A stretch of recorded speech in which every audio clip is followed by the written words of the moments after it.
Welcome to Syndicated Nightmares, where each week we take a deep dive into an episode of Freddy's Nightmares based on the Nightmare on Elm Street series.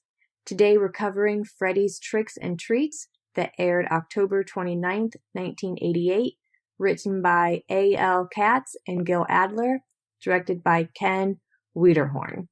Today we have a special guest, Nick Devon, who is the biggest Mariska Hargitay fan in the world. Is that right, Nick?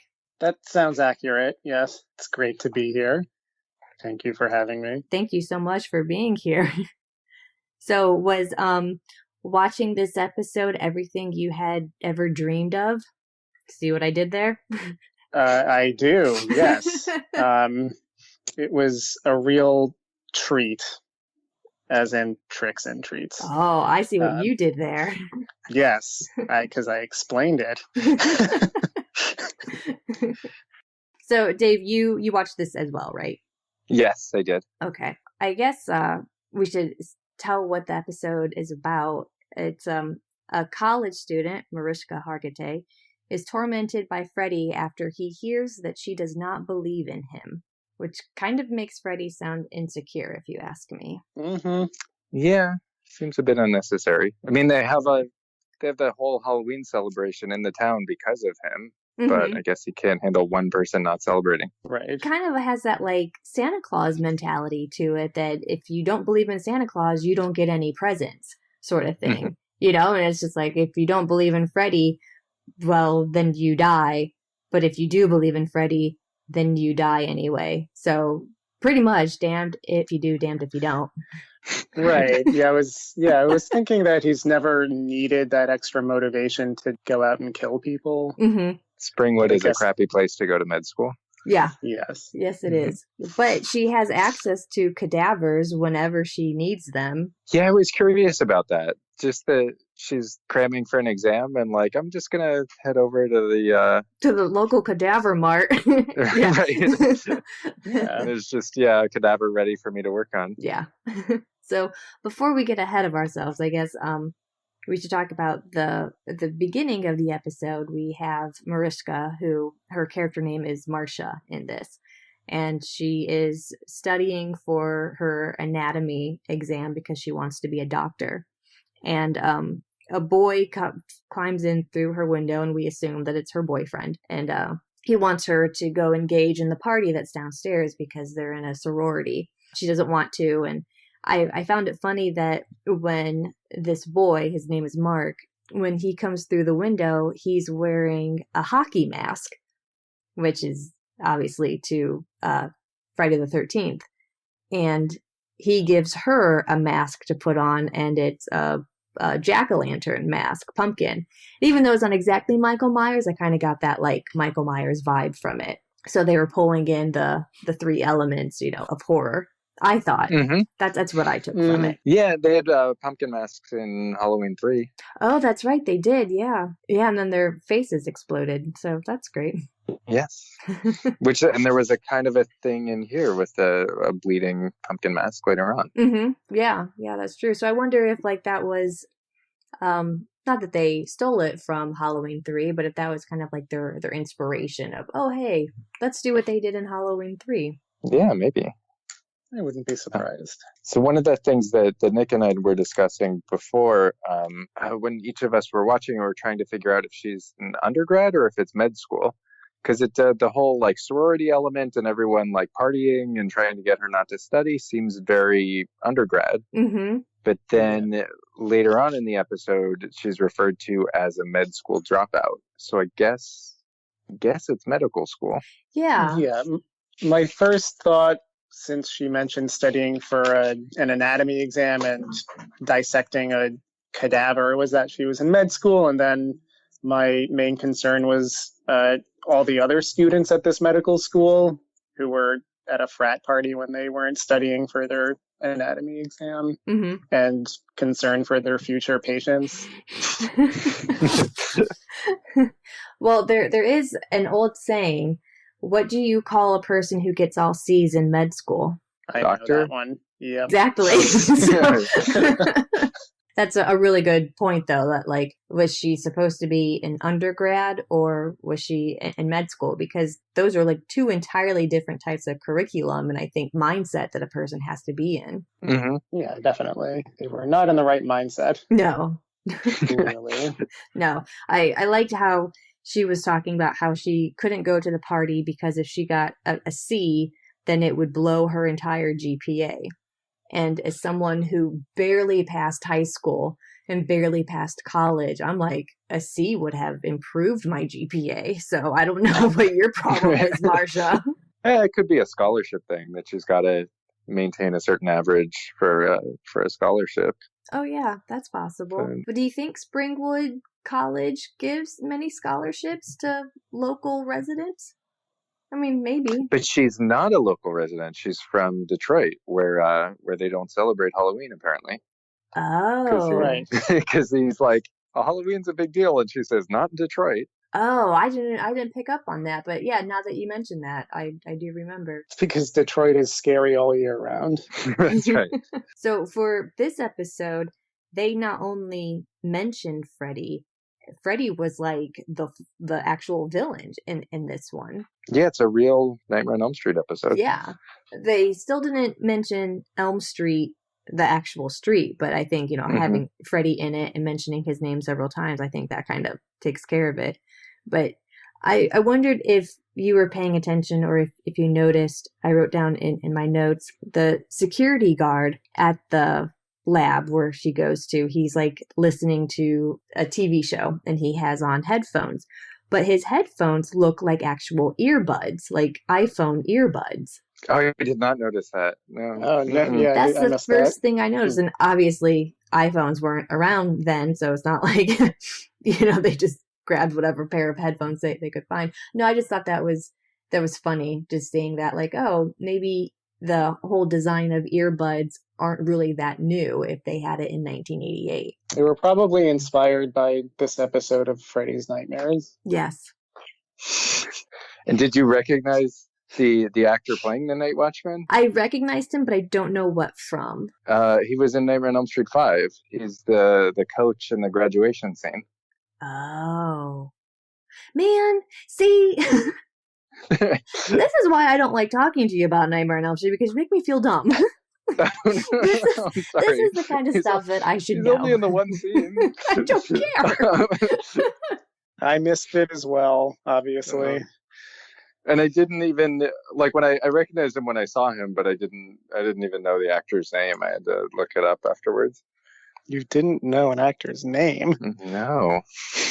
Now I do. Don Maxwell. Yes.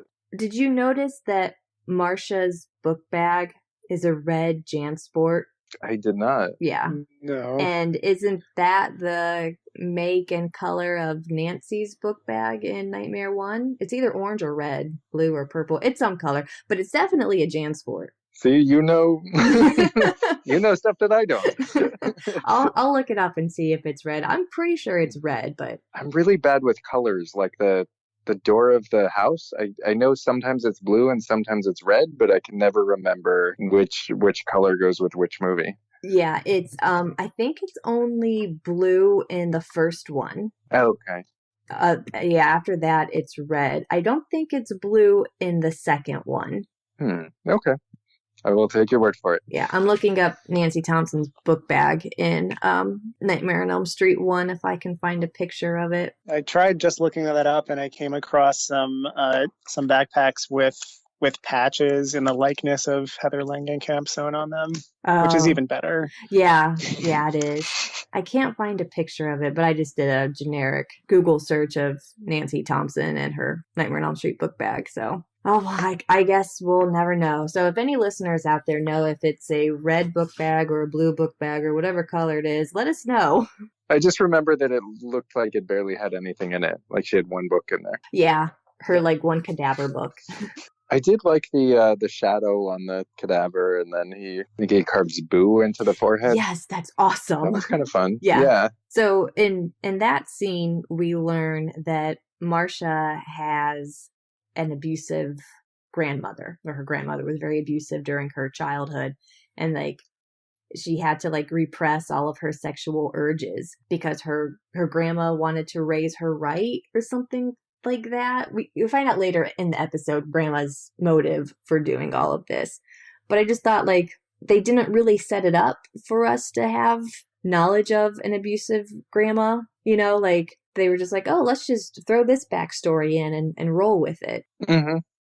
And also when the boyfriend shows up while he's studying, he's, you know, pushing the Halloween thing, and he's like, you're not afraid of anything. But then later on, he like drags her to the grandma's house and was like, you have to, you know, face this. So she is, she's clearly not afraid of anything. The little girl who plays Marcia, age 10, that's like her credit. I looked her up, and she, coincidentally enough, is in an SVU episode from 2013. So in her career, she has not only played a young Mariska Hargitay, but she has also played a coworker to Mariska. And I just think that that's cool, you know, like how your career can follow you like that. I like to think that she specifically requested to work with Mariska Hargitay again.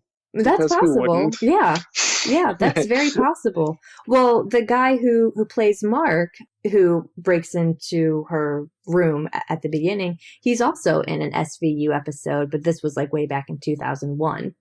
So it's funny when I looked that up, I remembered one of my drama teachers in high school. She would always tell my class, like, don't ever hold grudges in the acting world because you never know when you're going to run across these people again.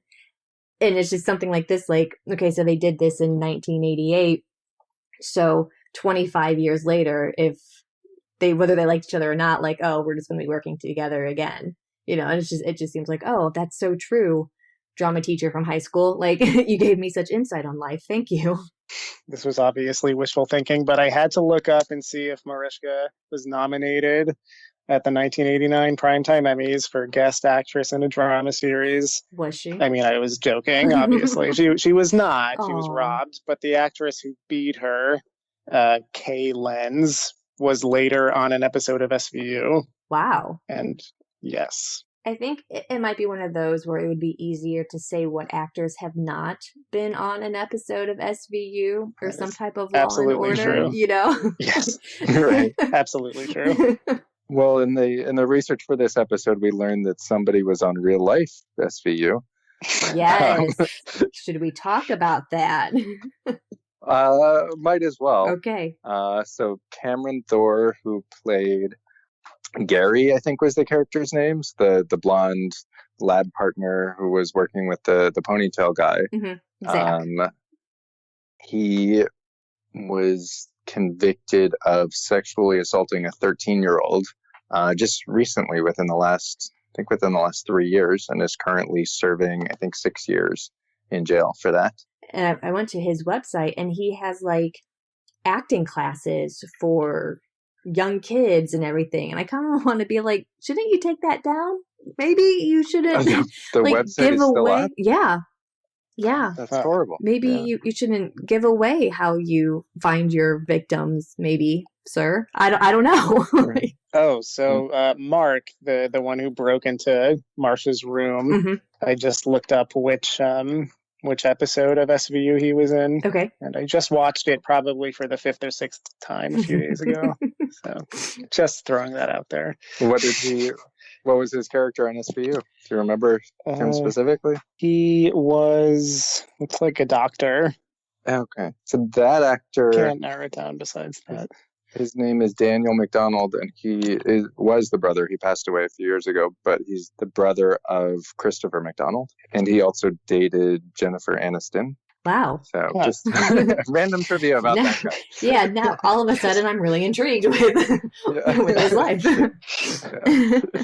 So when I was watching this, I realized, oh, this is like their Halloween episode, because it aired October 29th, 1988, very close to Halloween, and they're having a Halloween party. And I thought, you know, for Freddy being as busy as he is entering everybody's nightmares, as soon as he got word that Marcia didn't believe in him, within like 30 seconds, he's haunting her. And I just thought that was like rather quick. And just to be funny about it, I thought, well, maybe he had the night off since it was Halloween. He was going to give his boy Michael Myers like all the credit. Like, you go do your thing in Haddonfield, and I'll be here in Springwood just like laying low. But then he found out someone didn't believe in him, and he was like, heck no, I'm not having it. Right. I'm going for it. You know, like it just seemed like, oh, within 30 seconds, he knows someone doesn't believe in him and he's going right for it. Was it that she didn't believe in him or that she had never heard of him before? And then so the night watchman tells her who Freddy is, and then he like goes after her now that she knows who he is. I got the impression that she didn't know who he is and therefore didn't believe in his ability, you know, or why people were so afraid of him, because since he was dead, she didn't believe that a ghost could do all of these maniacal things. That's my impression from it. I could be completely wrong. Yeah, I felt like she didn't really buy into any of the supernatural aspects of the story, mostly because she's from Detroit where they don't celebrate Halloween. Yeah, what's up with that? So she has this boyfriend who decides that he was going to cheer her up by sneaking in and surprising her with a skeleton. Mm-hmm. Not sure that that's what she wanted. Yeah, but that was his way of like getting her into the Halloween spirit, right? Mm-hmm. There was a skeleton that was dressed as Freddy, but it was just a skeleton. But obviously Freddy like possessed the skeleton and had, I think, the best one-liner of the series so far, where he was like, "Jump my bones, baby." Oh, nice. Yeah, and then later in the episode, when they leave the lab, Mark, who's trying to get her into the Halloween spirit, he's dressed in a trench coat and a fedora. And I know it hadn't happened yet, but it looked very much like Freddy's outfit in New Nightmare. Oh, yeah. That's what I got from it. I know like it wasn't done on purpose, obviously, but yeah, I was just like, oh, that looks very much like Freddy's outfit in New Nightmare. Yeah, I can see that. So they go to the grandmother's house, and the grandmother, that whole confrontation, and the grandma dies, and Mariska is like, "Grandma, I can help you now. I learned and went to medical school for you." So Marcia and her boyfriend, Gary, who is a convicted pedophile. Yeah. No, her boyfriend is Mark. No, she was making out with Gary on the couch. Oh, wait. Oh, I thought the couch guy was just some random guy. No, that was Gary. Oh. Yeah.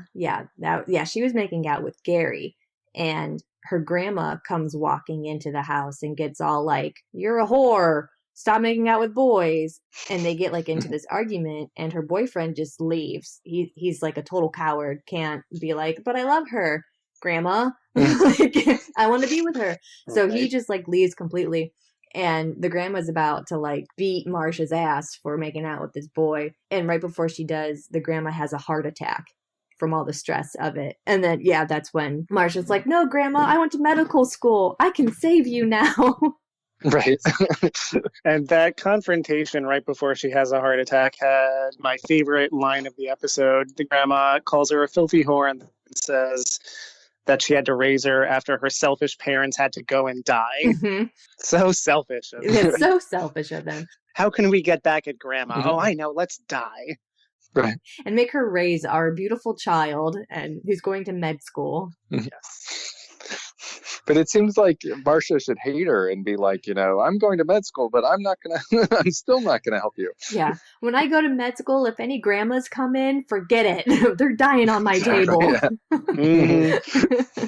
So grandma dies, and Marcia's trying to like revive her, and grandma turns into Freddy, which I think has at this point has kind of become a trope, not only within the film series, but the TV show, where Freddy just turns into random people at the drop of a hat, because why not? And then we specialty. find out Mark's not real. Yeah. Like it was a whole beautiful mind thing. Yeah. So Marcia like runs out of the house because she can't save her grandma / Freddy. She's like having a mental breakdown on the front lawn. And we find out that Mark, who led her to the house in order to face her fears, is all made up in her head. And since she faced her fear of her grandmother, Mark is no longer needed. And he kind of vanishes, and she's just left to have like a crying fit on the front lawn when all of her sorority sisters come walking by. I don't know if they were trick-or-treating. I'm not sure what they were doing, but they were all walking down the street at the same time, and they see her just having a terrible time in the front yard, and they go over to her and like console her. And that's when we find out that Zach and Gary kind of have plans for Marcia. Yeah, and it seems like all the episodes have that like halfway point shift where the story changes or it takes a new direction. Yeah, so that was, basically at the commercial break at the like 25-minute mark is when that shift happens. And so I guess, we didn't really talk about Zach's role in this. So there's a guy named Zach at the party before Marcia goes to the lab to dissect a cadaver. He's talking about how he wants to be able to record someone's dreams so they can watch it later. And it's kind of like a therapeutic way for them to conquer their nightmares or their fears or whatever, which, on a side note, I would love if you could record your own dreams and watch them over and over again. And I would love to be able to record my dog's dreams. I would love to be able to know what he dreams about, because he runs in his sleep and it's the most hysterical thing ever. His little like paws twitch and it's so cute. So anyway, so if they ever do come out with that, I would pay $1 gazillion for it because it would be worth every penny. Anyway, so sign it over. Okay, so yeah, so at the beginning of the episode, Zach mentioned wanting to develop this technology at this frat party, and then right after, I guess, when the second half of the episode picks up, he has developed this technology in a matter of months, and it seems like something that somebody would win a Nobel Prize for, like truly groundbreaking science. And I'm just wondering how he managed to do that in a couple of months. It seems like everything in Springwood has a limitless budget and funding for everything that they do. So who knows what kind of backers he has for this project. So we have Marcia. She's coming home from a date or something, and she's getting undressed in her room and starts doing this like sexy dance in front of the mirror. And that's how we find out that Zach is recording her dreams, and it's Marcia. She's dreaming about a sexy dance fantasy because she no longer has these repressed sexual urges since she faced her grandma, and she's able to dream about herself, something like that. Mm-hmm. Yeah, but it's such a, as you both were saying, it's like this amazing thing that, the recording dreams, and it's just very like blasé about it. Like, we need to make it more intense and we need to like keep the study going, and it's just so not impressed with what they've already accomplished. Yeah, we need to be able to record in 4K. Right. Yes. He was so worried about the quality of the dreams, and because the tracking was off or whatever. And it's like, you are recording someone's mind. I think they'll get over, the cinematography may not be that great, but it's okay. So yeah, I thought this part in the episode, I started to see parallels of Nightmare 1 and Nightmare 3 being worked into the script. And I didn't know if that was done on purpose, but I wonder if, Dave, if you noticed. Definitely. I mean, the whole like being monitored while she was sleeping was similar to Nightmare 1. And then there's also the TV scene that's sort of reminiscent of, there's a few things that are reminiscent of Nightmare 3. There's the TV thing. And then there's also when they go to the boiler room and she's, finds a little blonde girl who needs help. That's like the Patricia Arquette scene at the beginning. Mm-hmm.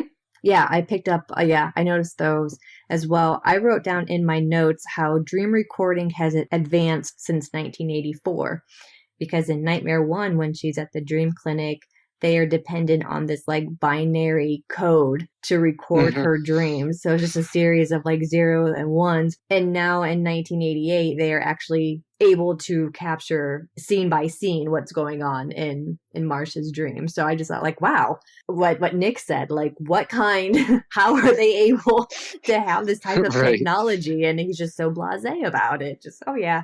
Just something I whipped up in my basement. And I liked his line about how they're going to, do this project and become famous. And he says, no one ever misspells your name again when you become famous. And so I was thinking, like, is it like his name is Z-A-C-H and people keep spelling it Z-A-C-K? Like, yeah. That's his big issue. Yeah. And is that like his motive to get famous so no one will ever misspell his name again? Like it might be easier just to wear a name tag, dude. I'm not really sure.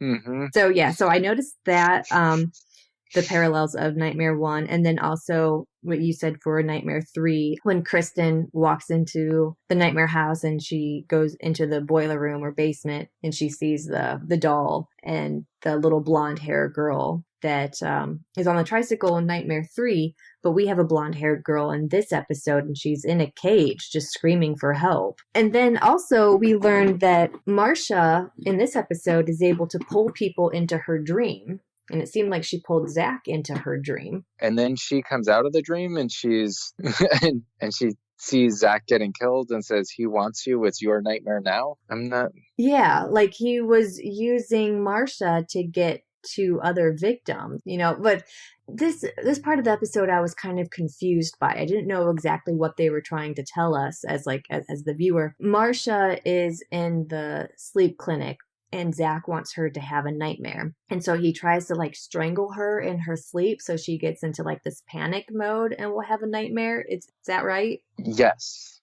Oh, I wrote in my notes, Zach strangling her. How does that make sense? Okay, good. Okay, so I wasn't the only one confused by this.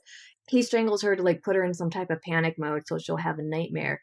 And then that's when Freddy comes out of the dream or comes into their little dream going on. And he then takes Zach. And I kind of got the impression like, oh, Freddy doesn't like it when someone takes his potential kill, just like he didn't like it in Freddy versus Jason, even though that's years down the line from here. Yeah, so it seems like Freddy will intercede in order to keep his kill, and then that's when he kind of absorbed Zach into his nightmare world, and he was like, nope, I'm going to kill you now because you went after Marsha.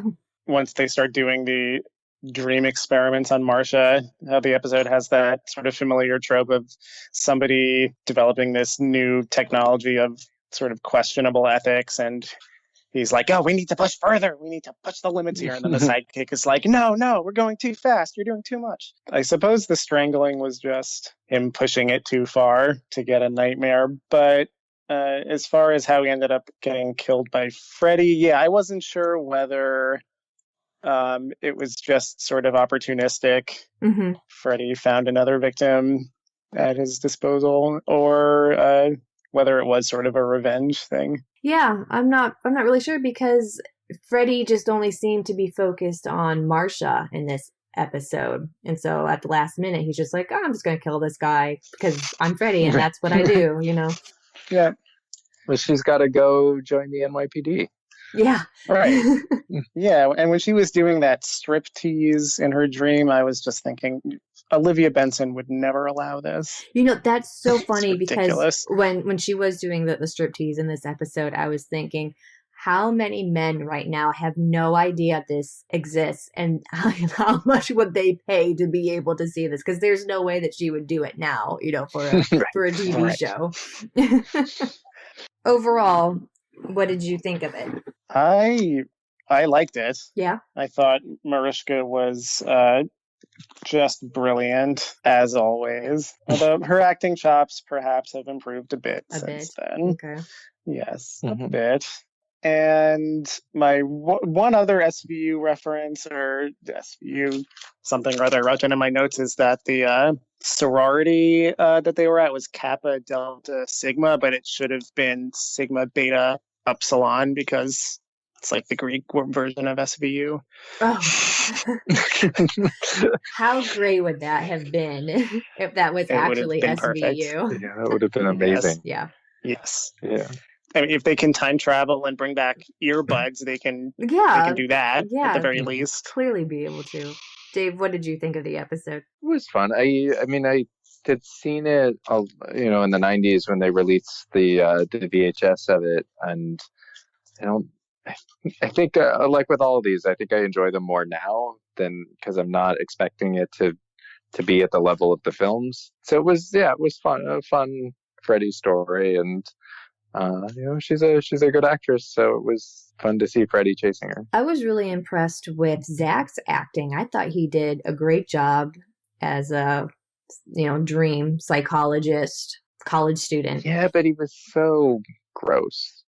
He wasn't a likable character. Yeah. I was totally creeped out by him. Like, if you told me that someone in this episode had been arrested in real life for sex crimes, I would have picked him. Yeah. I thought that this episode should have only been 30 minutes long and ended with her having a nervous breakdown on the front lawn. I think it just should have ended there, personally. Although I agree. I did like the last half of it because it added a little bit more to the story and the parallels with Nightmare 1 and 3. But yeah, I think it definitely should have just been 30 minutes long. Yeah, and I think they could have functioned as completely different episodes, unrelated to each other. Yeah, without a doubt. So fun fact about Mariska is that she and Robert Englund were series regulars together on a TV show about a year or two before this, called Downtown, which only lasted 13 episodes. But they were parolees living in a house. Yeah, a bunch of parolees living in a house together, and a cop who's responsible for checking in on them. We watched one episode. It was enjoyable, I thought. It was more of a Robert Englund focused episode. Mariska made an appearance or two. Oh, okay. She was painting a house or something. And look at her now. Mm-hmm. Yes, how far she's come. Yeah, I wonder if Mariska, if her net worth is more than Robert Englund's now. I'm pretty sure it is. You think so? Yeah. Probably. Yeah. She also had famous parents. Oh, yeah. I'm sure that helped. Yeah. I'm sure that does help. I don't know if we mentioned this earlier, but the director of this episode, Ken Wiederhorn, I'm sure I'm saying that incorrectly, he directed Return of the Living Dead Part 3. Part 2, I think. Oh, is it? I have in my notes Part 3. I took it off. Maybe it's Part 3. I have in my notes Part 2. Oh, okay. He directed a Return of the Living Dead. Yeah, one of the Return of the Living Dead he directed. And I think it's cool that this show, whether it's done purposely or not, they are pulling these directors and writers and actors who are kind of well known for horror films prior to Freddy's Nightmares. So I think that's cool that they got people who are familiar with the genre. Yeah, I think every episode we've watched so far was directed by someone who's done horror movies. Mm-hmm. Yeah, that's great. Yeah, it's definitely smart on their part. Mm-hmm. And just to clarify, Ken Wiederhorn has not directed anything since 1998, therefore no episodes of SVU. Oh, what happened? I don't know. Well, he appears still to be alive, so I guess he retired. So Nick, if you were watching this as a wee lad in 1988, would you have continued watching the series based off this episode? Probably. If I were watching this in 1988, I would have been a few months old. Oh, no. But precious thing. Well, no, a little more than that, a year and a half. Okay. I guess. But yes, I mean, when I was a kid, I loved Are You Afraid of the Dark, which, to my disappointment, hasn't really stood the test of time. Oh, that's disappointing. I loved that show. Yeah. At the time, I loved it, so I think this was sort of in the same vein. Definitely would have kept watching. Okay. All right. Dave, we've talked about this before, if these episodes would prompt us to keep watching. What do you feel about this one? Yeah, I think I would. Okay. Because it's always, Robert Englund as Freddy is great. So even when it's, when there's a sharp decline in quality from the films, it's still fun to see him as Freddy and to hear his one-liners and stuff. Oh, speaking of which, the last line when he says, there's blood coming out of the VCR, and he says, so sometimes the one-liners are good and sometimes they just don't make any sense. So he says, there's blood coming out of a VCR, and he says, stick that in your VCR and suck on it. Which, like, what? It's like at the same time. That seems right. that sounds counterproductive of how you would do it. Yeah, well, for this one, it's the 4th episode in the series.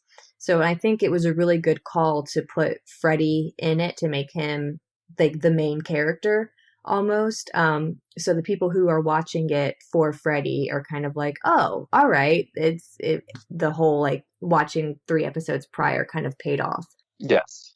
Yeah, that was smart of them. Another reason I would have kept watching, that reminded me. So speaking of SVU and standalone episodes, I like shows where you can kind of just watch an episode on its own without needing any context, and it's just self-contained. So yes, reason number 5,000, I would have watched Freddy's Nightmares at the time.